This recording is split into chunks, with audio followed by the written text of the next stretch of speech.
Hello दोस्तों, कैसे आप लोग हैं। उम्मीद करते हैं बहुत अच्छे होंगे, अपनी तैयारी में व्यस्त होंगे और बहुत ही मस्त होंगे। आइए बात करते हैं आज हम एलपी एग्ज़ाम की। आज हम आपसे बात करेंगे एलपी एग्ज़ाम, जो आपका रेलवे में एलपी का एग्ज़ाम होने वाला है 25 नवंबर 2024 से 29 नवंबर तक ये एग्ज़ाम चलने वाला है। ठीक है, 25 से 29 नवंबर के बीच जो एलपी का एग्ज़ाम होने वाला है, तो इसके बारे में आपसे हम बात करेंगे कि आपकी बेस्ट स्ट्रेटजी क्या होगी, कैसे तैयारी करें ताकि सिलेक्शन पाने में बहुत ही आसानी हो जाए। तो मेरे भाई सभी को पता होगा कि इसका सिलेबस के बारे में बात नहीं करेंगे, क्योंकि अब सिलेबस जानने का कोई समय नहीं बचा। जो बच्चे तैयारी कर रहे हैं, जिन बच्चों का आवेदन पड़ा, उनको सभी को पता होगा कि सिलेबस क्या है, कि मैथ क्या पूछी जाती है, रीजनिंग क्या पूछी, साइंस क्या पूछी जाती है और करंट अफेयर कैसे। इन सभी बातों पर हम बात नहीं करने वाले हैं। सभी को तो पता होगा 75 प्रश्न आएंगे इसमें, ये बात तो सभी को पता होगा। 75 प्रश्न होंगे, समय होगा 1 घंटे का। समय कितना होगा मेरे भाई? 1 घंटे का समय होगा। इन सभी बातों पे हम बात नहीं करने वाले, बात करेंगे कैसे तैयारी करें ताकि सिलेक्शन के लिए हम बेहतर स्ट्रेटजी बना पाएँ और कैसे तैयारी करें। ठीक है, तो सबसे भाई एक बात तो जरूर ध्यान रखनी सभी बच्चों को है कि जो बच्चे तैयारी कर रहे हैं, एक बात तो मानकर चलनी ही पड़ेगी।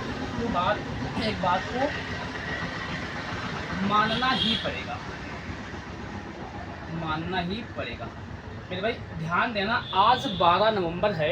आज 12 नवंबर, आपको 25 नवंबर से आपका एग्ज़ाम है, तो आपके पास केवल 12-13 ही दिन बचे हुए हैं। ठीक है, तो सबसे पहले क्या करना है, जितना आप मॉक टेस्ट देते हैं, ज़्यादा से ज़्यादा आप क्या देना आपको है, ज़्यादा से ज़्यादा आपको मॉक टेस्ट देना है। देखो बच्चे, मॉक टेस्ट देने से ये फ़ायदा होता है कि आपको पता चलेगी कि आपका कौन सा पोर्शन कमज़ोर है। साइंस में कमी है या मैथ में कमी है, रीजनिंग में कमी है या जीके में कमी, या हमारे करंट अफेयर वाला हिस्सा छूट रहा है। इससे क्या होता है कि इन चीज़ों में हम पता चलेगा किस चीज़ पे हम ज़्यादा गलती कर रहे हैं। और हमें क्या सबसे पता चलेगा कि टाइमिंग में तो कोई इशू नहीं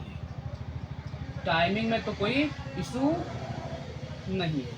कि टाइम क्या मैनेजमेंट टाइम कर पाते हैं कि 1 घंटे में क्या हम 75 क्वेश्चन वहाँ एग्जाम में सॉल्व कर पाएंगे। क्योंकि बच्चा एक बात ध्यान रखनी होती है कि जो आपका जैसे घर बैठे मॉक टेस्ट करे तो उसमें आपको प्रेशर कम फील होता है। जब एग्जाम हॉल में होंगे तो बहुत ज़्यादा प्रेशर फील होता है, तो उसमें क्या रहता है, बच्चों को बहुत ज़्यादा हड़बड़ाहट हो जाती है, कैलकुलेशन में दिक्कत हो जाती है। ठीक है, तो इन सारी चीज़ों को दूर करने के लिए सबसे बढ़िया तरीका क्या है कि ज़्यादा से ज़्यादा मॉक टेस्ट सॉल्व करें। मॉक टेस्ट भाई ऑफलाइन हो या फिर ऑनलाइन, ठीक है, लेकिन आपको ईमानदारी से देना है। क्या देना मेरे भाई?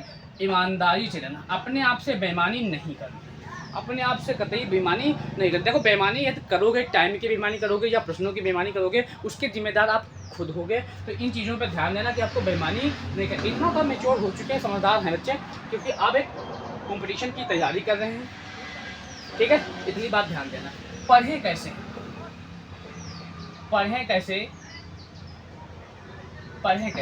तो पढ़ना मेरे भाई क्या है, हमें सबसे पहले तो कि आपको एक मॉक टेस्ट देना होगा।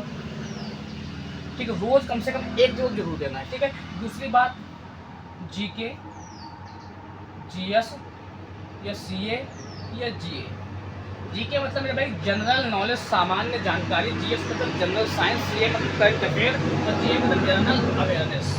क्योंकि जीए वाला सीए जो करंट अफेयर, कम से कम 1 साल की करंट अफेयर जरूर पढ़ लें। 1 साल की करंट अफेयर जरूर पढ़ लें। और बाकी 1 साल से ज़्यादा यदि पढ़ना है तो पिछले साल की करंट अफेयर, उन करंट अफेयर को बातों को ध्यान देना है जो बहुत ही इंपॉर्टेंट थी, बहुत ही महत्वपूर्ण थी, उन बातों पर ध्यान देना है। बाकी चीज़ों पर हमें ध्यान नहीं देना है। 1 साल की करंट अफेयर को जरूर पढ़ें। स्टैटिक वाला पोर्शन एक बार रिवीजन कर लें। स्टैटिक वाला पोर्शन एक बार जरूर रिवीजन कर लें, क्योंकि रेलवे से संबंधित जो बातें होती है भाई है, स्पोर्ट्स की रेलवे में बहुत बातें पूछी जाती हैं। स्पोर्ट मतलब खेल से संबंधित बातें बहुत होती हैं, जैसे ओलंपिक हुआ, कौन खिलाड़ी किस खेल से संबंधित है, किस खेल में किस खिलाड़ी को मतलब क्या कहते हैं, इन चीज़ों को जरूर पूछा जाता है। इन चीज़ों को बहुत महत्वपूर्ण से आपको पढ़ना ही पढ़ना पड़ेगा। ये चीज़ें एग्जाम की दृष्टि से बहुत ही महत्वपूर्ण है।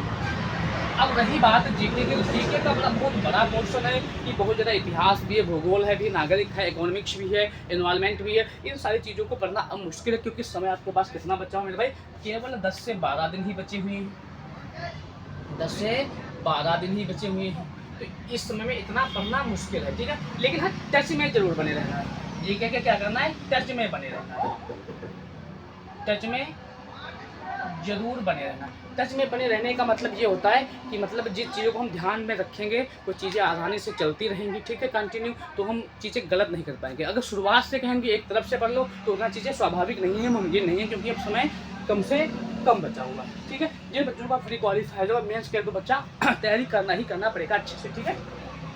तो स्टेटिक वाला पोर्शन जरूर पढ़ें, 1 साल की करंट अफेयर पढ़ें, कम से कम रोज एक मॉक टेस्ट दें ताकि टाइमिंग में कोई इशू ना हो।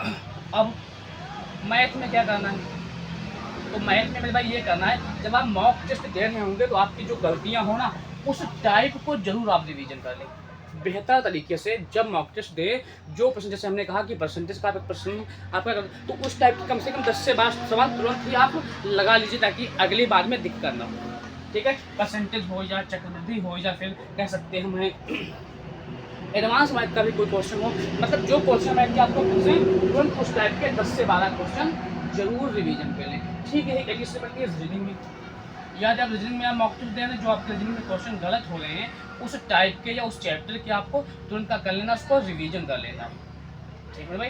तुरंत उठाइए कॉपी पेन और उस टाइप के जितने सवाल आपको मिले बुक में उसको क्या कर लेना, रिवीजन कर लेना है। इससे आपकी तैयारी का जो बेहतर प्लान होगा, बहुत बढ़िया स्ट्रेटजी बन जाएगी, आपको अच्छे नंबर गिवन कर पाएंगे, ठीक है, पा पाओगे, ठीक है। अगली बात हम करते अगर हैं तो मॉक टेस्ट जरूर दें, ठीक है। और समय कम से कम आपके पास बचा हुआ, तो यही थी आज के लिए एलपी की, मतलब हम बताने वाले थे आपको। अगर वीडियो अच्छी लगी है तो वीडियो को लाइक शेयर कमेंट जरूर करें, और चैनल को जरूर सब्सक्राइब करें।